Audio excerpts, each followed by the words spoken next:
হে everyone, তোমরা সবাই কেমন আছো? আশা করি সবাই ভালো আছো আর আমিও খুব ভালো আছি। সরস্বতী লাইফস্টাইলে তোমাদের সবাইকে স্বাগতম আর অনেক অনেক ভালোবাসা জানিয়ে আজকে আমি একটা ছোট্ট ব্লগ তোমাদের সঙ্গে শেয়ার করতে চলেছি।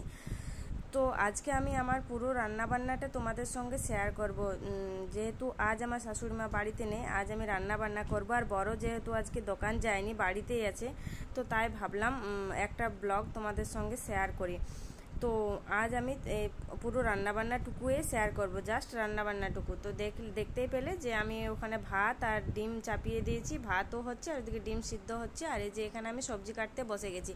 তো আজকে আমি বানাবো ঝিঙে আলু পেঁয়াজ দিয়ে পোস্ত আর মুসুরের ডাল আর পটল আর ডিমে তরকারি। তো এই যে এখানে আমি ঝিঙে আলু কেটে নিচ্ছি, পটল কেটে নিচ্ছি, আর ওখানে ভাত বসিয়ে দিয়েছি আর ডিম সিদ্ধ হতে দিয়েছি। তো এখানে আমি সব সবজিগুলো প্রথমে কেটে নেব, ততক্ষণ ভাতটা ডিমটা সিদ্ধ হোক। তো এই যে এখানে আমি ঝিঙে কেটেছি, আলু কেটে নিয়েছি, আর পেঁয়াজ পটল সব সবজিগুলো আমি এখানে কেটে নিয়েছি। আর বর যেহেতু আজকে ঘরেই ছিল, দোকান যায়নি, তাই ভাবলাম আমার না ফোন ধরে দেওয়ার কেউ থাকে না, যে ক্যামেরা করে দেবে থাকে না, ওই জন্য আর ব্লগ সেরকমভাবে করা হয়নি। তো যে এদিকে সবজি কাটা হচ্ছে আর এদিকে ভাতটাও দেখো হয়ে গেছে, মানে ভাত ফুটে গেছে। আর ডিমটা আমি এখানে নামিয়ে নিলাম, যেহেতু ডিমটা অল্প সময়ে সিদ্ধ হয়ে গেছে। তো ততক্ষণ ডিমটা নামিয়ে নিয়েছি, তারপর আমি এখানে মসুরের ডালটা বসিয়ে দিচ্ছি আর ওইদিকে ভাত হচ্ছে। তো এই যে এখানে আমি মসুরের ডাল বসিয়ে দিয়েছি। তো এখানে আমার তারপরে আমার এই যে এখানে ভাতটাও হয়ে গেছে, এবার আমি ভাতটা নামিয়ে নেব, তারপর আমি সবজিগুলো এক এক করে তৈরি করে নেব। তো এখানে ডালের মধ্যে নুন হলুদ সব দিয়ে দিলাম। আর এদিকে দেখো আমার ভাতটাও হয়ে গেছে, এখানে দেখে নিলাম যে ভাতটা সিদ্ধ হয়েছে কিনা। তো দেখলাম যে হ্যাঁ, ভাতটা হয়ে গেছে। তারপরে যে আমি এখানে ভাতটা নামিয়ে নিচ্ছি আর ডালটা ততক্ষণ হোক। তারপরে যে ভাতের ফ্যানটা আমি গেলে নেব, এই যে এখানে ভাতের ফ্যানটা করে নিচ্ছি। আর এত যেদিন এই ব্লগটাই করেছি, মানে কালকের দিন এত গরম, মাথা খারাপ গরম, মানে এত বাইরে রোদ, দেখতেই পাচ্ছ এই যে দরজার সামনে দিয়ে রোদ দেখা যাচ্ছে। তো এত রোদ, মাথা খারাপ গরম, আর এই একটা টিনের ঘরের মধ্যে রান্না করছি, তাই পুরো একদম ঘেমে টেমে অস্থির।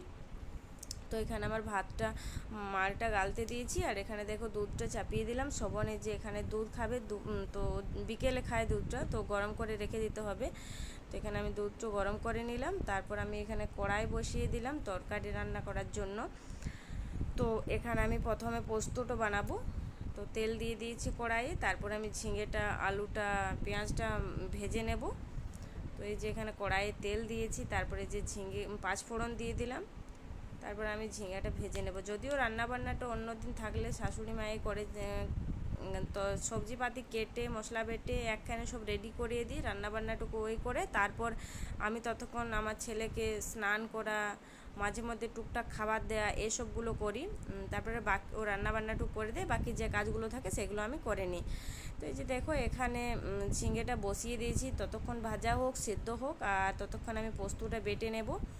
তো ওখানে পোস্তটাই বাটছিলাম, আর এই যে এখানে পেঁয়াজটা দিতে আমি না ভুলে গেছিলাম। তো তারপরে এই যে এখানে দিয়ে দিলাম। এত গরম না, গরমের মধ্যে কিচ্ছু ভালো লাগছিল না। তারপরে স্নান টান চুল ভেজা, মানে গরমে একদম অস্থির। তো এখানে পোস্তটা আমার হয়ে গেছে, নামিয়ে নিলাম। তারপরে এখানে একটুখানি পোস্ত, মানে বেশি বাটা হয়ে গেছিলো। তো বর বললো যে আমাকে পোস্তুর বড়া খাবো। আমি তো বলি করো, আমি এত সব মানে গরমে আর পাচ্ছি না। তো বললো ঠিক আছে, আমি পোস্তুর বড়াটা করছি। তো আমি ক্যামেরাটা ধরে দিচ্ছিলাম। তো এই যে এখানে পোস্তর বড়া করছি, আর পোস্তর বড়া না খেতে সত্যিই খুব সুন্দর লাগে, মানে ভাত দিয়ে মেখে খেতে এত টেস্টি লাগে। তো দেখো লাল লাল করে যে পোস্তর বড়া করে নিয়েছি, তারপর বললাম যে ছাড়ো আমাকে, এবার আমার রান্নাবান্নাটা করতে দাও।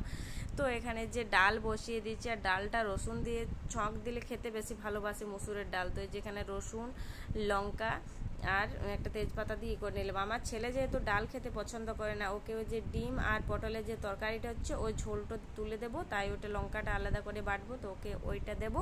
আর ডালটা ওই জন্য লঙ্কা দিয়ে দিয়েছি। তো এখানে ডালটা আমার হয়ে গেছে, তারপর ডিমটা আমি একটু তেল আর হলুদ দিয়ে ভেজে নেব লাল লাল করে। তো এখানে আমি ডিমটাও ভেজে নিয়েছি আর ডিমটা নামিয়ে নিয়েছি। তারপরে আবার কড়াইয়ের মধ্যে তেল দিয়ে দিয়েছি, পাঁচফোড়ন দিয়ে আমি এই যে প্রথমে পটলগুলো ভালো করে ভেজে নেব লাল লাল করে। তো পটলগুলো ততক্ষণ ভাজা হোক, তারপরে ততক্ষণে আমি মশলাটা বেটে নিয়ে আসি। তো ওই যে লঙ্কাটা আলাদা নিয়েছি আমার ছেলে খাবে বলে, তো আর জিরে, ধনে, আদা, রসুন, তেজপাতা, গরম মশলা সব কিছু নিয়ে নিয়েছি। তারপর আমি মশলাটা বেটে নিব।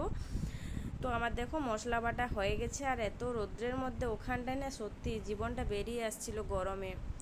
তো আমার মশলা বাটা কমপ্লিট। তারপর এখানে আমি পটলটা দেখলাম ভাজা হয়ে গেছে, তো তার মধ্যে আমি আলুগুলো দিয়ে দিলাম। আর গরমে সত্যি বারবার মানে অস্থির হয়ে যাচ্ছে, বারবার ওটাই বলা হচ্ছে যে এত প্রচণ্ড পরিমাণে গরম। তো তারপর পটল আলু পেঁয়াজ পটল আলুটা ভেজে আমি একটা থালের মধ্যে নামিয়ে নিয়েছি। আর তারপরে আমি ওখানে মশলাটা আমি করে নিচ্ছি। তো পেঁয়াজ আর মশলা, তারপরে নুন হলুদ যা সব ছিল আমি এই যে দেখো করে নিচ্ছি। আর এত সুন্দর গ্রেভিটা হয়েছে যে মশলা থেকে তেল ছড়াচ্ছে।